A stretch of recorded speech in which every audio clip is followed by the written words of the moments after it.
Friends, welcome back to our channel. ముందుగా అయితే అందరికి నమస్కారం అండి. మరొక అప్డేట్‌తో నేను మీ ముందుకు రావడం జరిగిందండి. తెలంగాణ రాష్ట్ర వ్యాప్తంగా 2 కొత్త పథకాలనేవి ప్రారంభించబోతున్నారండి. ముఖ్యంగా ఇందిరమ్మ మైనారిటీ మహిళా యోజన స్కీమ్ కింద ఒంటరి మహిళలకు రూ. 50,000 ఆర్థిక సాయం అయితే అందించబోతున్నారు. సో, దీనికి సంబంధించి దరఖాస్తులు ఏ విధంగా చేసుకోవాలి? అదే విధంగా ఎటువంటి డాక్యుమెంట్స్ కావాలి? ఈ పథకం ద్వారా ఎటువంటి లాభాలు ఉంటాయి? అనేటువంటి పూర్తి సమాచారం నేను మీకు తెలియజేస్తానండి. సో, ఈ రోజు నుంచి తెలంగాణ రాష్ట్ర వ్యాప్తంగా ఈ స్కీమ్‌కి సంబంధించి దరఖాస్తులనేవి చేసుకోవచ్చండి ఆన్‌లైన్‌లో. సో, దానికి సంబంధించి కూడా నేను పూర్తి సమాచారం అయితే అందిస్తాను. సో, ఇక లేట్ చేయకుండా డైరెక్ట్‌గా టాపిక్‌లోకైతే ఎళ్ళిపోదామండి. సో, ముందుగా చూసుకున్నట్లయితే ఇందిరమ్మ మైనారిటీ మహిళా యోజన ఈ స్కీమ్‌కి సంబంధించి పూర్తి సమాచారం అయితే నేను తెలియజేస్తానండి. టాపిక్‌లో భాగంగా ముందుగా చూసుకున్నట్లయితే ఇందిరమ్మ మైనారిటీ మహిళా యోజన ఈ స్కీమ్‌కి సంబంధించి వచ్చిన పూర్తి సమాచారాన్ని నేను మీకు తెలియజేస్తానండి. ముందుగా చూసుకున్నట్లయితే తెలంగాణ ప్రభుత్వం మహిళల ఆర్థిక సాధికారిత కోసం ఇందిరమ్మ మైనారిటీ మహిళా యోజన అనే పథకాన్నైతే ప్రారంభించడం జరిగింది. దీనిని ఇందిరమ్మ మహిళా శక్తి పథకం అని కూడా పిలవడం జరుగుతుందండి తెలంగాణ రాష్ట్ర వ్యాప్తంగా అయితే. ఈ పథకం ద్వారా మైనారిటీ వర్గానికి చెందిన మహిళలకు ఉచిత సెలయింగ్ మిషన్లు, అదేవిధంగా స్వయం ఉపాధి కోసం రూ. 50,000 ఆర్థిక సాయం అనేది కూడా అందించడం జరుగుతుందండి. సో, ఈ విధంగా ఈ పథకం ద్వారా లబ్ధి పొందే అవకాశం అయితే ఉంటుంది. అసలు ఈ పథకాన్ని ప్రారంభించడానికి ప్రధాన లక్ష్యం ఏంటి అనేటువంటి సమాచారాన్ని కూడా నేను మీకు తెలియజేస్తానండి. ముందుగా చూసుకున్నట్లయితే పథకం యొక్క లక్ష్యం మైనారిటీ వర్గాల మహిళలను ఆర్థికంగా బలపరచడం కోసమైతే ఈ పథకాన్ని ప్రారంభించినట్లయితే సమాచారం అండి. వితంతువులు, విడాకులు పొందిన వారు, ఆర్థికంగా బలహీన మహిళలకు ఉపాధి అవకాశాలు కల్పించడం కోసం తెలంగాణ రాష్ట్ర ప్రభుత్వం అయితే ఈ పథకాన్ని అయితే ప్రవేశపెట్టడం జరిగింది. మహిళలకు చిన్న వ్యాపారాలు, స్వయం ఉపాధి, సో ఇటువంటి అవకాశాలు కల్పించేందుకు రాష్ట్ర ప్రభుత్వం అయితే ఈ పథకాన్ని అయితే ప్రారంభించిందనైతే సమాచారం అండి. సో, ఓకేనా, ఇంతవరకు క్లియర్ అండి. అదేవిధంగా ఈ పథకం ద్వారా లబ్ధి పొందాలంటే అసలు ఈ పథకానికి ఎవరు అర్హులు అనేటువంటి సమాచారాన్ని కూడా నేను తెలియజేస్తాను. అంటే ఏ వర్గాలకు చెందిన మహిళలు ఈ పథకానికి అర్హులు అనే విషయాన్ని అయితే నేను తెలియజేస్తాను. సో, ముందుగా చూసుకున్నట్లయితే మైనారిటీ వర్గానికి చెందిన మహిళలు ఈ పథకానికి అర్హులు అనేది ప్రభుత్వం చెప్పడం జరుగుతుంది. ఉదాహరణకు ముస్లిం, అదేవిధంగా సిక్కులు, బౌద్ధులు, అదేవిధంగా మొదలైన వారు ఈ పథకానికి అర్హులు అనేది చెప్పడం జరుగుతుందండి. సో, ఈ విధంగా ఈ వర్గానికి చెందిన మహిళలు ఈ పథకం ద్వారా లబ్ధి అనేది పొందవచ్చు. అదేవిధంగా వితంతువులు, విడాకులు పొందిన వారు, అనాథలు లేదా పేద కుటుంబాల మహిళలు ఈ పథకానికి అర్హులు అనేది ప్రభుత్వం చెప్పడం జరుగుతుంది. సో, వాళ్ళు ఈ పథకం ద్వారా లబ్ధి పొందవచ్చు అనైతే సమాచారం.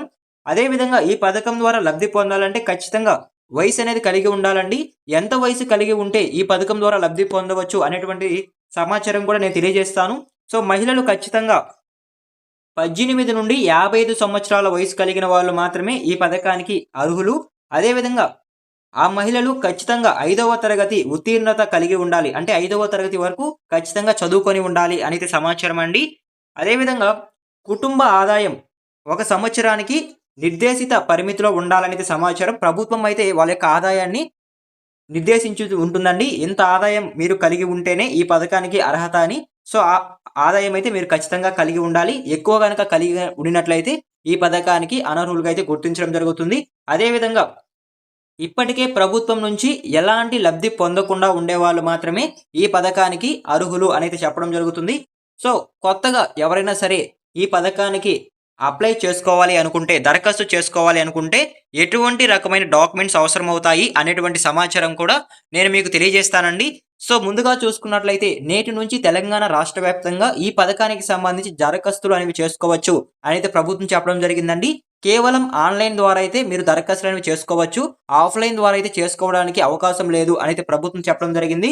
సో, ఇప్పుడు దరఖాస్తు చేసుకోవాలి అంటే ఎటువంటి డాక్యుమెంట్స్ అవసరమవుతాయి అనేటువంటి సమాచారం నేను మీకు తెలియజేస్తాను. సో, ముందుగా చూసుకున్నట్లయితే ఆధార్ కార్డ్ అనేది ఖచ్చితంగా కలిగి ఉండాలి. అదేవిధంగా మీ యొక్క కులానికి సంబంధించి ఏదైతే సర్టిఫికేట్ ఉంటుందో క్యాస్ట్ సర్టిఫికేట్ అది కలిగి ఉండాలి. మైనారిటీ సర్టిఫికేట్ అనేది కలిగి ఉండాలి. అదేవిధంగా ఆదాయ ధృవీకరణ పత్రం. సో, మీరు ఒక ఏడాదికి మీ ఫ్యామిలీలో మొత్తం ఎంత సంపాదిస్తున్నారు, మీ యొక్క ఆదాయం ఎంత అనే దాన్ని తెలియజేసేదానికి ఒక ధృవీకరణ పత్రం అనేది కలిగి ఉండాలి. అదేవిధంగా విద్యా ధృవీకరణ పత్రం కనీసం 5వ తరగతి వరకు చదువుకొని ఉన్నటువంటి మహిళలకు సంబంధించి వాళ్ళ యొక్క విద్యా ధృవీకరణ పత్రం అనేది కలిగి ఉండాలి. అంటే టీసీ అలాంటి ధృవీకరణ పత్రాలు అయితే కలిగి ఉండాలి.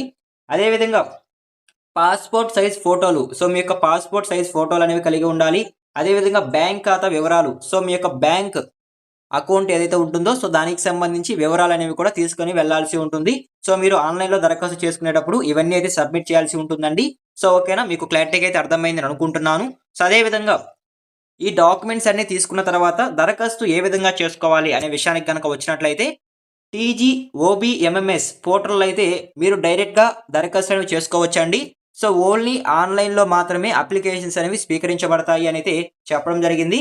సో, అవసరమైన డాక్యుమెంట్స్‌ని అప్‌లోడ్ చేసి ఈ పథకానికైతే మీరైతే దరఖాస్తు అనేవి చేసుకోవచ్చండి. స్థానిక మైనారిటీ వెరిఫైడ్ ఆఫీస్ మండల స్థాయి అధికారుల ద్వారా పరిశీలన జరుగుతుందనైతే సమాచారం.